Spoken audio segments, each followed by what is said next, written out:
ఆంధ్రప్రదేశ్ రాజకీయాల్లో ఆదివారం నాడు ఒక అనూహ్యమైన చర్చ తెరపైకి వచ్చింది. జనసేనాని పవన్ కళ్యాణ్ రాజకీయ ప్రస్థానంలో అత్యంత కీలకమైన సామాజిక వర్గంగా భావించే కాపు సామాజిక వర్గం ఇప్పుడు ఆయనకు దూరం జరుగుతుందా అనే అనుమానాలు రాజకీయ వర్గాల్లో హాట్ టాపిక్గా మారాయి. ముఖ్యంగా కూటమి ప్రభుత్వం అధికారంలోకి వచ్చిన తర్వాత ఆశించిన స్థాయిలో ప్రాధాన్యత లభించలేదన్న అసంతృప్తి ఆ వర్గంలో కనిపిస్తుంది. గత ఎన్నికల్లో పవన్ కళ్యాణ్ వెంట నడిచి ఆయనకు కింగ్ మేకర్గా నిలబెట్టిన కీలక నేతలు ఇప్పుడు ఒక్కొక్కరిగా మౌనం వహిస్తుండడం లేదా విమర్శలు చేస్తుండడం గమనార్హం.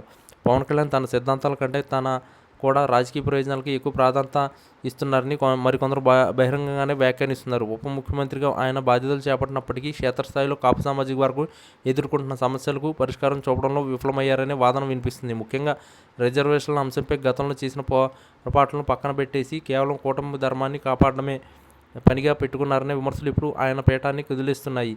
బలమైన నేతలు ఎదిగిన పవన్ కళ్యాణ్కు సొంత సామాజిక వర్గం నుండే ఈ స్థాయిలో వ్యతిరేకత ఎదుర్కోవడం ఊహించని పరిణామం. ఆదివారం ఉదయం నుండి సోషల్ మీడియా వేదికగా జరిగిన కొన్ని చర్చలు పవన్ రాజకీయ భవిష్యత్తుపై సందేహాలను పెంచుతున్నాయి. పవన్ కళ్యాణ్ తన సోదరుడు చిరంజీవిని అవమానించిన వారితోనే సఖ్యతగా మెలుగుతున్నారని చిరంజీవి అభిమానులు సైతం గురుగా ఉన్నారు. పవన్ కళ్యాణ్ ఎవరి కోసమైతే రాజకీయాలకు వచ్చారని చెప్పారో అదే ప్రజల నుంచి ఇప్పుడు నిలదీతలు మొదలయ్యాయి. ఈ కాపు నాయకులు కొందరు రహస్యంగా సమావేశమై తమ రాజకీయ భవిష్యత్తు కోసం కొత్త దారులు వెతుక్కుంటున్నట్లు సమాచారం. ఇది జనసేన పార్టీ కోలుకొని దెబ్బ అని రాజకీయ విశ్లేషకులు భావిస్తున్నారు. పవన్ కళ్యాణ్ పీఠం కదులుతుందా అన్న వార్తలు బలం చేకూర్చేలా కొందరు ముఖ్య నేతలు జనసేన కార్యకర్తలకు దూరంగా ఉంటున్నారు.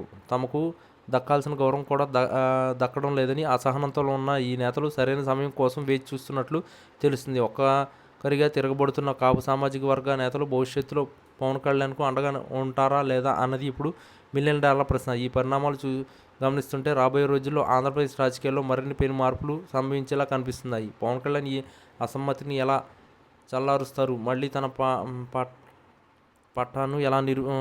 పట్టును ఎలా నిరూపించుతారు అన్నది వేచి చూడాలి.